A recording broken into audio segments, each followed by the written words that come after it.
Hello, YouTube world, students and colleagues. This is Dr. Satish Singhal, PhD, Professor of Computer Science at El Camino College, Torrance, California. Today I want to talk about C++ operator overloading as member functions is the first video, and as friend functions the second video. Member function overloading for some operators has few problems. That's why we end up overloading them as friend functions. Okay, so we're gonna demo that for a complex number class. Very brief introduction to complex numbers, and please forgive me because I'm going to read from the document to get my words right. It's early in the morning. Operator overloading for those, very useful for those cases where extending meaning of operator could result in writing a simpler client code. Take, for example, the complex number in mathematics. Each complex number would have a real part and an imaginary part, and they may be represented in this form. X is the complex number, A is the real part, B is real, but it gets multiplied by I is square root of -1. Complex numbers are extremely useful in electrical engineering, and of course in mathematics they're used all the time. In fact, it is said that all numbers in the world are complex numbers, where real like length of a table is a complex number, but in that imaginary part is 0, which means B is 0. Okay. And if I write a complex number class and write an add function in that class, my code will be something like this. I have complex num1, complex num2, complex num3, and then I can say, once these are given values, proper constructor call will have to be made to do that. These are default calls. Then I can say num3 equal to num1 dot add num2. In fact, Java does not have operator overloading. You have no choice but to write code like that. But mathematicians don't like to write code like that. They want their plus to work. They really want code like this one. Okay, that's where operator overloading comes in, so that instead of writing code like this, you could write code like that. Okay, so that's the basic introduction. So now I'm going to go take you to my compiler Xcode and show you more code there. Okay, so this is my class complex. Two private field, real, double, double imaginary. Okay.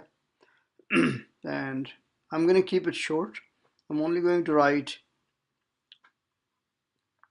3 functions, one constructor, one plus operator overloaded, and a print function.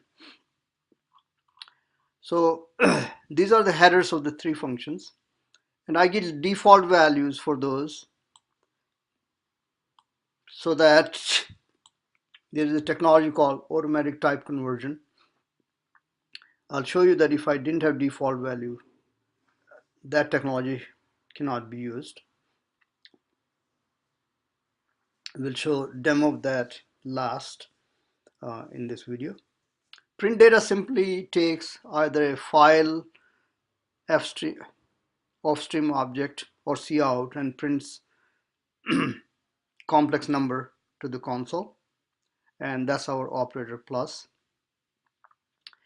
The reason of this const I'm not going to describe in detail right now, but meaning of that is that this operator will return a complex number. It should not be modifiable during the return mechanism. It should be treated immutable during the return mechanism. Meaning of this const is that this number, which is passed by reference, should not be modifiable.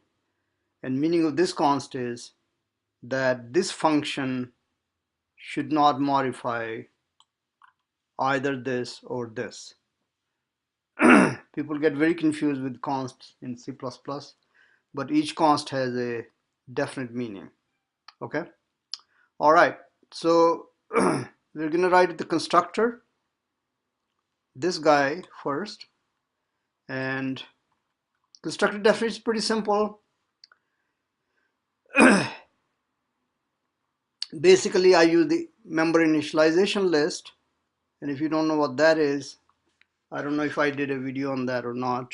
If I didn't, I'll do that one in the future. But really, it's pretty much like I'm setting the real part, this guy, equal to this argument, and this guy equal to this argument with this code. And I've been told that initialization list makes constructor execution much faster. That's why I use it. But the key here is that whatever order in which the class data members are, initialization list should initialize them in the same order. Inside the body, you could do it in any order you like, but initialization list requires, it'll compile if you do it in any other order, but sometimes there are computed fields and they will not work out properly if order is not correct. So just remember that as a general rule. Order is important. Okay, that's my constructor, and I will fold it now. And do I want to talk about print data function? I will show it to you, but I don't think I'll talk about it too much. I applied these operators so that floating point, real and imaginary are formatted. And here, if my imaginary part is negative, then I put a minus on purpose and take the absolute value of the imaginary multiplied by I. You saw that format earlier, how we represent complex numbers. The imaginary part gets multiplied by I. Here we just tag on this string asterisk I to it. Otherwise, if it's positive, it's going to be positive, so I put a plus in there. So that's so that it will come out in the proper form. Okay, we won't need to talk about this too much. But this one is important here. So meaning of this operator is that when I'm going to call situation like this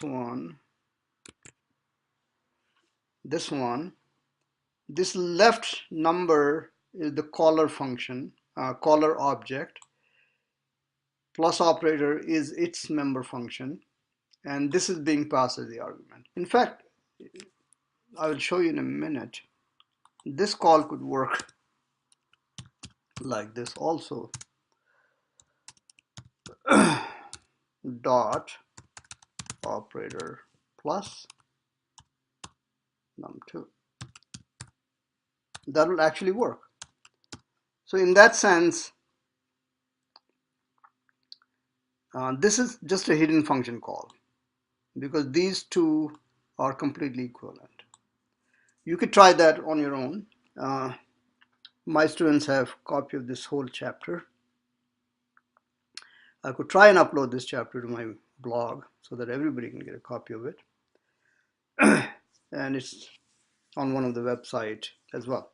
So these C++ just allows you to write this in this form as a shorthand. So they are totally equivalent. Okay. So meaning of that is that number on the left is calling this function and number on the right is being passed as an argument. And since when you add two complex numbers, addition rule is that we add real part to real part and imaginary part to imaginary part. So I could show you the rule in mathematical form. Rule is like, okay, I may have to scroll down a little bit to show you the rule. Yeah, the rule is like this. If I have C1, A1 plus IB1 and C2 equal to A2 plus IB2, and sum of C1 and C2 if it's C3, then we add real part together and we add coefficient to the I together, and then I is just tagged along. So that's the rule. So we're just trying to enforce that rule in our constructor here. So caller number, real part of column number plus real part of the argument number is first argument, and imaginary part of the caller number plus imaginary part of the argument number, second argument, and you just make the constructor call in the return statement. Anybody who's surprised to see that, it's perfectly allowed to call the constructor in the return statement. Although constructors don't return a value, they still behave as if they do. Okay, so this is totally normal. So don't be shocked or surprised by this. Okay, let's go to main function. I create first complex number, coefficient, real number is 1, coefficient of I is 2, and I print that. Second one,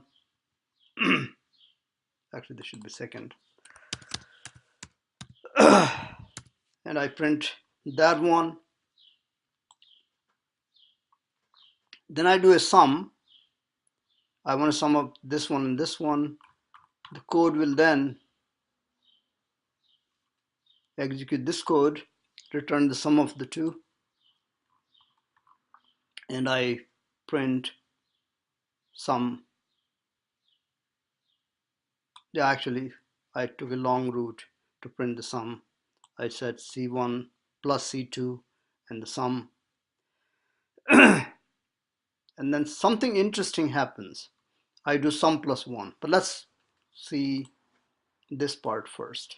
Okay? Up to here.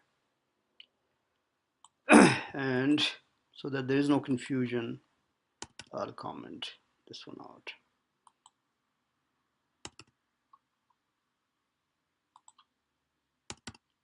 Okay, let's look at the results.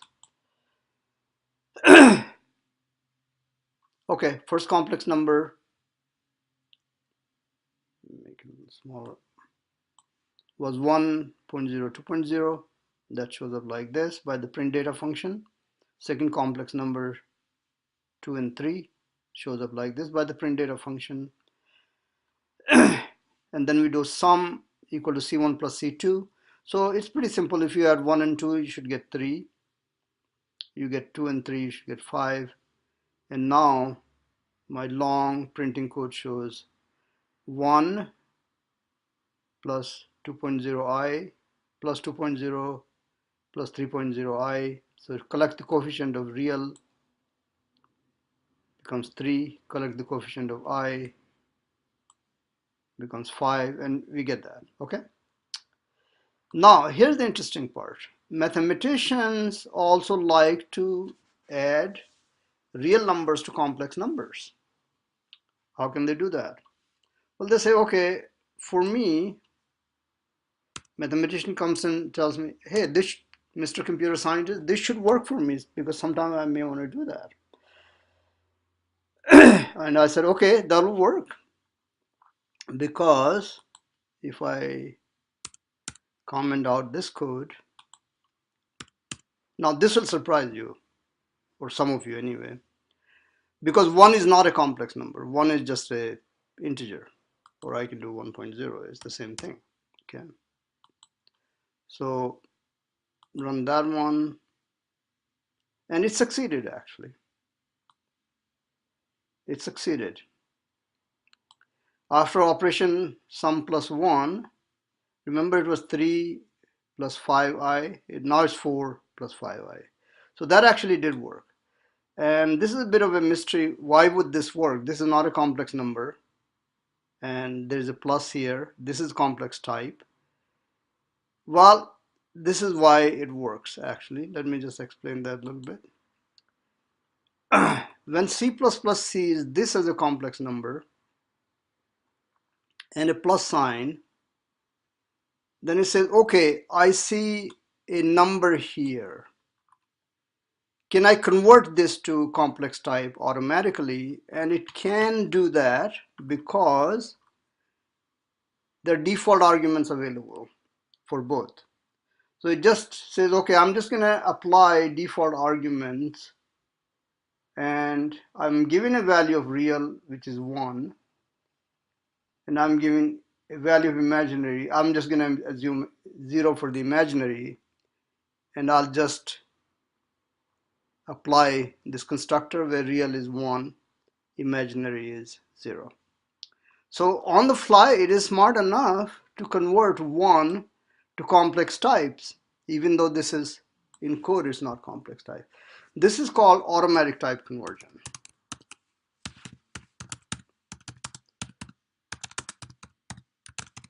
And that requires giving default argument to the constructor. If you didn't have default argument, I'll show you. If I remove default argument, this is not going to compile. Let's remove them for a second. Okay. Yeah, I'll have to remove both. So remove, and now it's not going to compile now. Yeah, see, build failed. And you have no matching constructor for initialization of, yeah. It's saying, okay, I don't have a constructor that will do that. Okay. So it should have given error here too, by the way.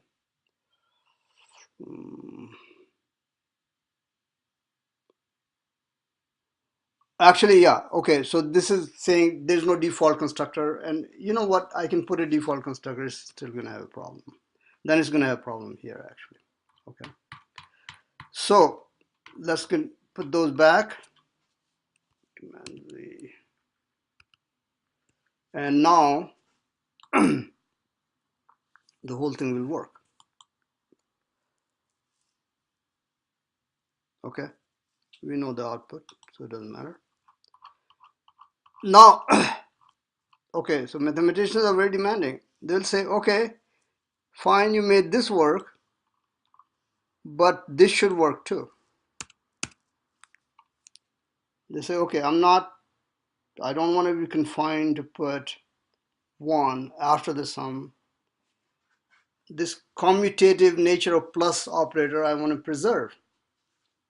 My plus operator is commutative in my arithmetic algebra. I want the same thing here too.